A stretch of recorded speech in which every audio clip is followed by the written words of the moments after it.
Your father gave the slot away. The nurse said it like she was reading the weather. Glinda's fingers went numb around the folder of receipts in her hand.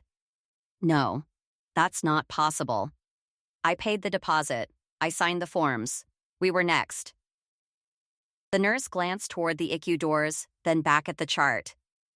The operating room was reassigned under family authorization. Family authorization? Glinda repeated. Before we continue, please hit the like button, subscribe to the channel, and turn on the notification bell for updates. Then the doors opened.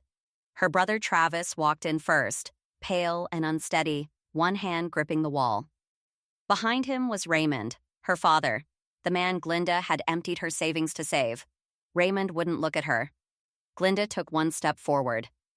Dad? Raymond's jaw tightened. Your brother needed it more. The hallway seemed to shrink around her. Two nurses stopped talking. A man in the waiting room lowered his magazine. Travis stared at the floor like the tiles had answers.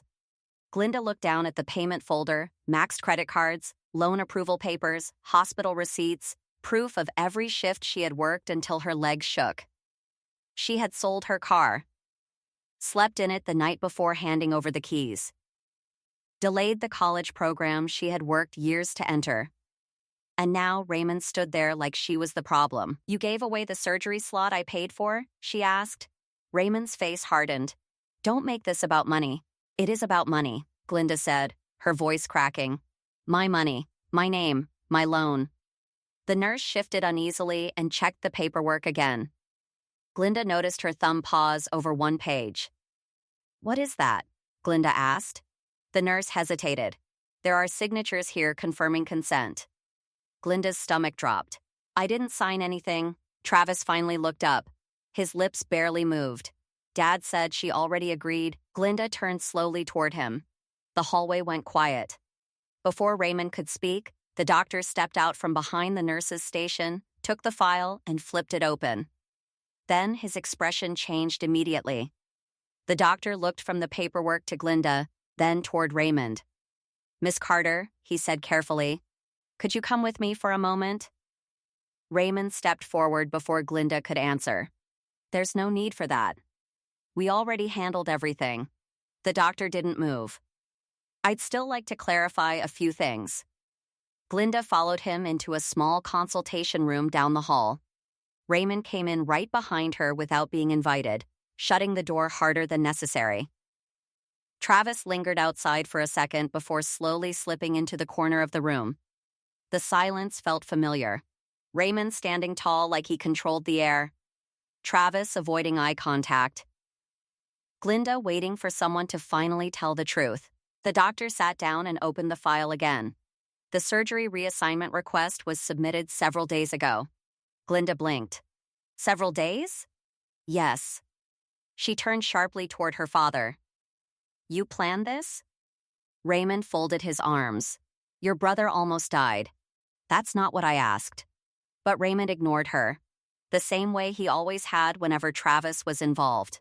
Suddenly Glinda was 16 again, standing in a grocery store while security searched her backpack because Travis had stolen cash from the register. Raymond had defended Travis for an hour afterward. He's going through something, he'd said then. Meanwhile, Glinda got punished for not watching him. Now, nearly 10 years later, nothing had changed.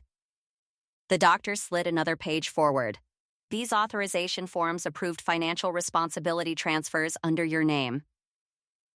Glinda stared at the signature.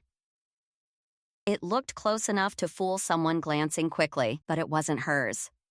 I never signed this. Travis shifted nervously in his chair. Raymond snapped before the doctor could respond. This is wasting time. Travis needs treatment now. Glinda looked at him in disbelief. So you used my name? Raymond slammed a hand against the table. Because you would have said no. The room fell silent. That one sentence hit harder than everything else. Not because he denied it, because he admitted he never intended to ask. The doctor slowly removed his glasses. I need to verify these records with administration. As he stood and left the room, Travis finally spoke without looking up. You don't understand what Dad's trying to protect me from. Glinda stared at him. Protect you from who? By the time Glinda stepped back into the hallway, the atmosphere had completely changed. Two hospital administrators were standing near the nurse's station. One held a clipboard, another was speaking quietly to the doctor while glancing toward Raymond. Nurses whispered behind computer screens. People in the waiting area openly stared now. Raymond immediately raised his voice before Glinda could say anything. She offered to help her brother, he announced loudly. Now she's trying to take it back because she wants attention. Glinda froze. Attention? The words hit almost harder than the betrayal itself. One of the administrators looked at her carefully. Ma'am, did you authorize these transfers? No, Glinda said instantly. Raymond scoffed. She's overwhelmed. She hasn't slept in days. And that part was true. Glinda looked exhausted because she had spent weeks working double shifts to keep her father alive. Then the elevator doors opened. 3 relatives rushed down the hallway after Raymond's calls spread through the family. Her Aunt Denise reached Glinda first. What are you doing? Denise whispered sharply, Your brother is sick. Glinda held up the paperwork. They forged my signature. But Denise barely glanced at it. This isn't the time to fight. Of course it wasn't. It never was when Travis was the one causing damage. Another administrator approached carrying printed financial records. There's an additional issue. He laid the documents on the counter. Glinda's stomach tightened as she scanned the numbers. Multiple withdrawals. Thousands of dollars missing beyond the surgery deposit. That can't be right, she said quietly. The finance officer looked uncomfortable. The charges were approved through the medical account attached to your loan. Glinda slowly turned toward Raymond. What did you do? Travis suddenly spoke up from behind them, his voice shaky. Dad needed money fast. Raymond snapped, stopped talking, but Travis kept going. I owed people. The hallway went still again. Glinda stared at her brother. People? Travis rubbed his face with trembling hands. Dealers. I couldn't pay them back. A nurse nearby exchanged a look with another staff member. Glinda felt sick. Raymond had used her surgery money for this. Not just the hospital slot. The money, too. Her Aunt Denise stepped backward now, confusion replacing certainty. Raymond. What is he talking about? Raymond exploded. I was trying to save my son. You were supposed to be saving yourself, Glinda shot back. At that exact moment, the doctor returned carrying a second file. His expression was colder this time. Mr. Raymond, he said, holding up the paperwork, these signatures were submitted before your medical emergency even happened. Raymond lunged forward and ripped the file out of the doctor's hands. The entire hallway went silent. Sir, calm down. 2 security guards moved into the hallway as Raymond clutched the file against his chest. This is private family business, Raymond barked. No. The doctor replied evenly. It stopped being private when fraudulent medical authorization forms were submitted. The word fraudulent hit the hallway like broken glass. Glinda watched her aunt slowly lower her eyes. Even Travis looked shaken now. One of the administrators asked Raymond to step aside, but he refused. His face had gone pale with anger. Dad, Travis muttered, just give them the file. Stay quiet, Raymond snapped. Security finally separated everyone, guiding Glinda and the doctor into another consultation office while administrators kept Raymond outside. The doctor closed the door and spread copies of the documents across the desk. Glinda leaned forward slowly. Different dates. Different signatures. Transfer requests filed weeks earlier. Her breathing became shallow. You're saying he planned this before he was even admitted? She asked. The doctor nodded carefully. The timeline doesn't match the emergency claim we received. Another page showed altered authorization dates beside Glinda's forged signature. The pieces started locking together in the worst possible way. Raymond hadn't panicked and made a desperate decision. He had prepared this.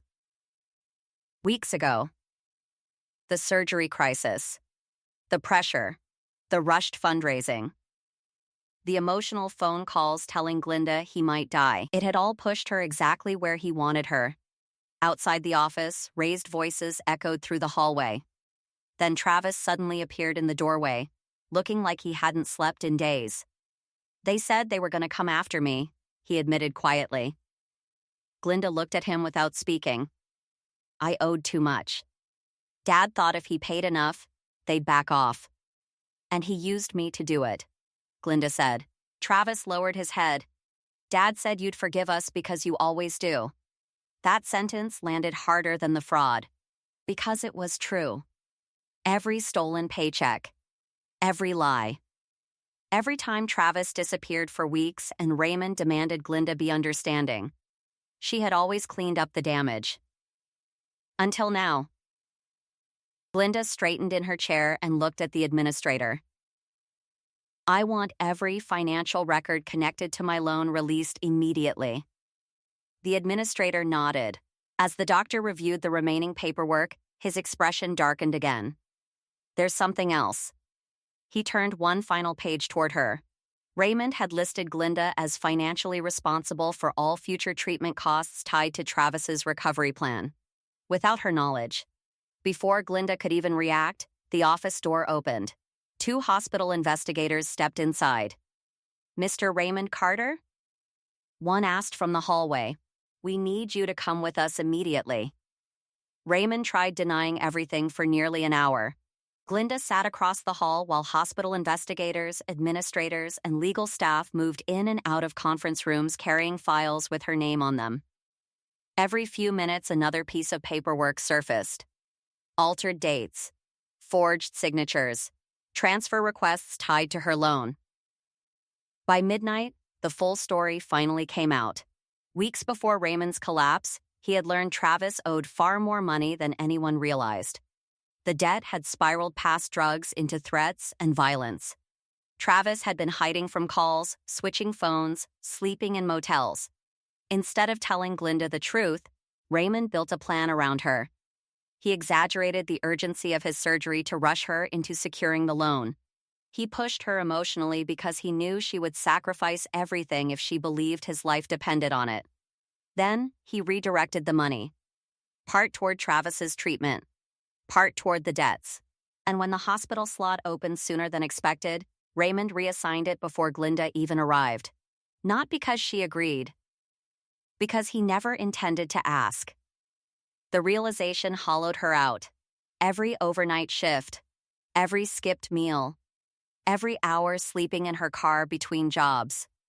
None of it had been respected. It had been expected. Used.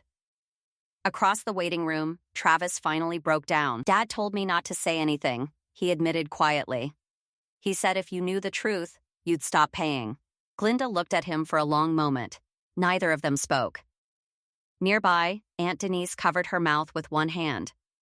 Earlier that night, she had accused Glinda of abandoning family. Now she couldn't even look her in the eye. I'm sorry, she whispered eventually. The apology barely registered. Hospital staff who had watched the confrontation earlier now treated Glinda differently. Softer voices. Longer pauses. One nurse brought her coffee without asking. Meanwhile, Raymond's situation kept getting worse.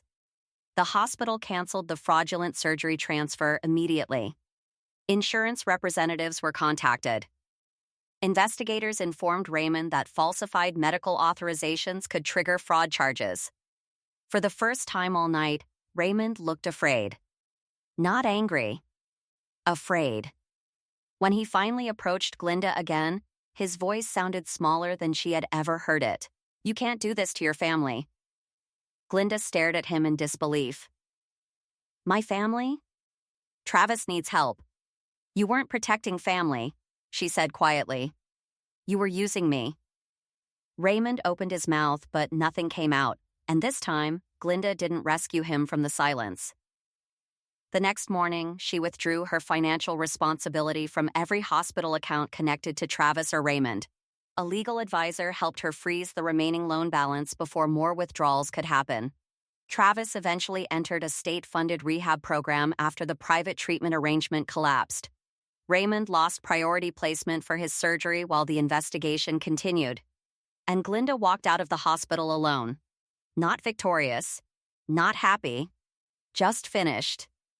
Weeks later, she moved into a tiny apartment closer to campus and re-enrolled in the college program she had postponed.